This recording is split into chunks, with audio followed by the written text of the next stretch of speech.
রাজকুমার সিদ্ধার্থ বা সিদ্ধার্থ গৌতম ভাবী বুদ্ধ, তাহার বয়স 29 বছর পর্যন্ত তিনি কখনো পাকা চুলওয়ালা মানুষ তিনি দেখেনি।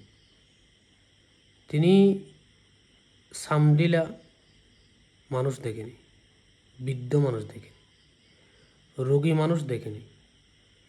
তিনি মৃত ব্যক্তি দর্শন করেনি, মরা মানুষ দেখেনি।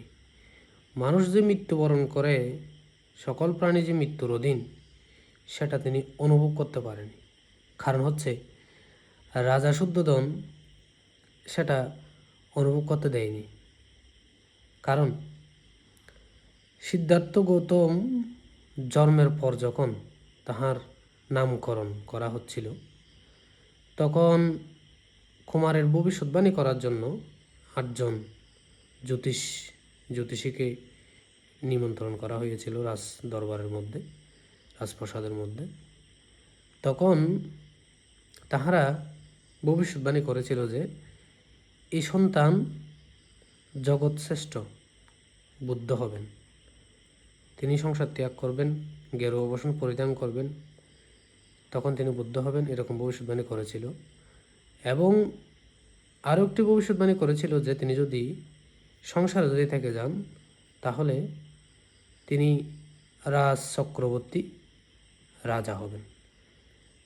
তো তখন রাজা শুদ্ধোধন তিনি জিজ্ঞেস করেছিল যে তিনি কুমার কি দেখে সন্ন্যাস জীবন গ্রহণ করবে, তিনি কি দেখে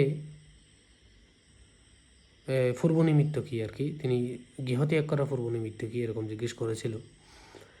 তখন জ্যোতিষীরা বলেছিল 4টি নিমিত্তের কথা, আমরা যে 4 নিমিত্ত হিসেবে জানি: বৃদ্ধ লোক, রোগাগ্রস্ত লোক বা মৃত ব্যক্তি, বা 4 নম্বরে হচ্ছে সন্ন্যাসী।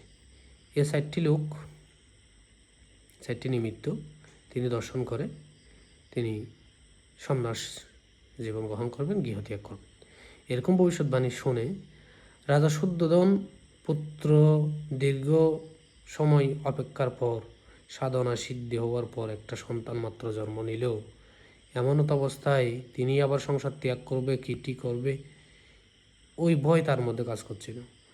এবং তিনি যদি সংসার ত্যাগ করেন, গৃহত্যাগ করেন, তাহলে এই রাজ্যকে দেখাশোনা করবে শাক্য বংশের রাজা শুদ্ধোধনের উত্তরসূরি বা কে হবে, ওইসব চিন্তা করেছিল। কারণ তিনি তখন সাধারণ একজন মানুষ, তখনও জগতে বুদ্ধ উৎপন্ন হয়নি।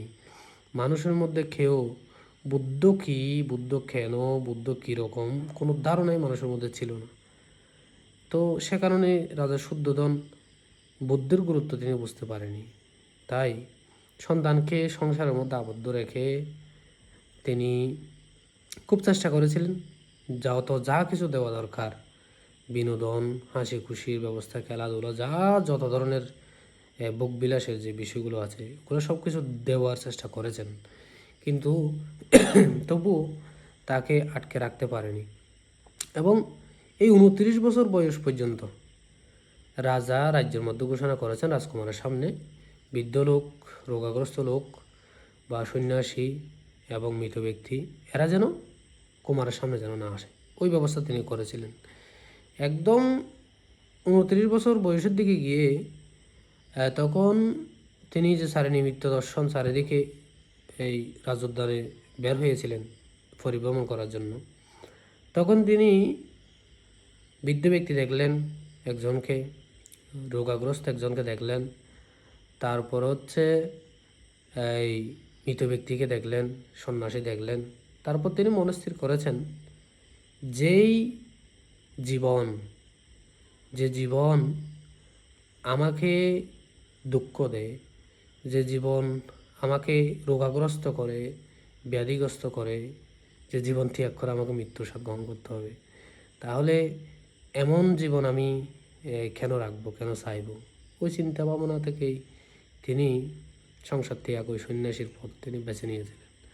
তো এখন আমি উপলব্ধি করছি তিনি পারমিবান একজন সত্য বলেই তিনি পারমিবেন একজন সত্য বলেই তিনি জন্মান্তর চারি অসংখ্য লক্ষ কল্প পারমি পূর্ণ করে তিনি শেষ জন্মের মধ্যে এসে তিনি একটি মৃত ব্যক্তি, একটি বৃদ্ধ ব্যক্তি, একটি রোগাগ্রস্ত ব্যক্তি, একটি সন্ন্যাসী দেখে সংসার ত্যাগের তার যে ইচ্ছা আকাঙ্ক্ষাটা জন্ম নিল। এখন দেখুন, আপনারা যারা রয়েছি, কত মৃত ব্যক্তি দেখছি, কত নিত্য সবাই যাচ্ছে, কত বৃদ্ধ লোক দেখছি, কত আমরা এই রোগাগ্রস্ত রোগী দেখছি, কত সন্ন্যাসী দেখছি, কিন্তু আমাদের মনের মধ্যে এই বৈরাগ্যভাব বা এই দুঃখ বা দুঃখ থেকে মুক্তির উপায়, এই যে আমাদের আসব ক্ষয় করে, তৃষ্ণাকে ক্ষয় করে, অবিদ্যাকে জয় করে আমরা চিরশান্তি চিরসুখ নির্বাণ সাক্ষাৎ করব, এই চেতনাটা আমাদের মধ্যে আমরা জাগ্রত করতে পারছি না। অন্ত সময় আমরা যাচ্ছি, এই জ্ঞাতি মৃত্যুবরণ করলে কাঁচের লোক হলে একটু কান্না টান্না করছি আর কি, বা নিজেরা কান্না না করলেও মনে করেন এই কান্নাগুলো দেখছি, একটু ব্যথিত হচ্ছে, না আমরা উপলব্ধি করতেও পারছি না এবং আমরা সেটা বুঝতেও পারছি না। এখন এই বুঝতে না পারাটা, উপলব্ধি করতে না পারাটা, এটা হচ্ছে অপ্রাজ্ঞতা, অজ্ঞানতা, যেটাকে অবিদ্যা বলা হয়। অবিদ্যার কারণে তৃষ্ণা, তৃষ্ণার কারণে জন্ম, জন্মের কারণে দুঃখ। আমরা যদি জানতে পারি, বুঝতে পারি, উপলব্ধি করতে পারি, অনুধাবন করতে পারি, অপ্রাজ্ঞতাকে জয় করে যখন আমরা প্রজ্ঞা লাভ করতে পারবো, আমরা তখন অবিদ্যাকে জয় করে আমরা তৃষ্ণাকে ক্ষয় করতে সক্ষম হব। তাই আসুন আমরা সবাই অনিত্য ভাবনা করি, ত্রিলক্ষণ ভাবনা করি, অনিত্য দুঃখ অনাত্মকে আমরা উপলব্ধি করি।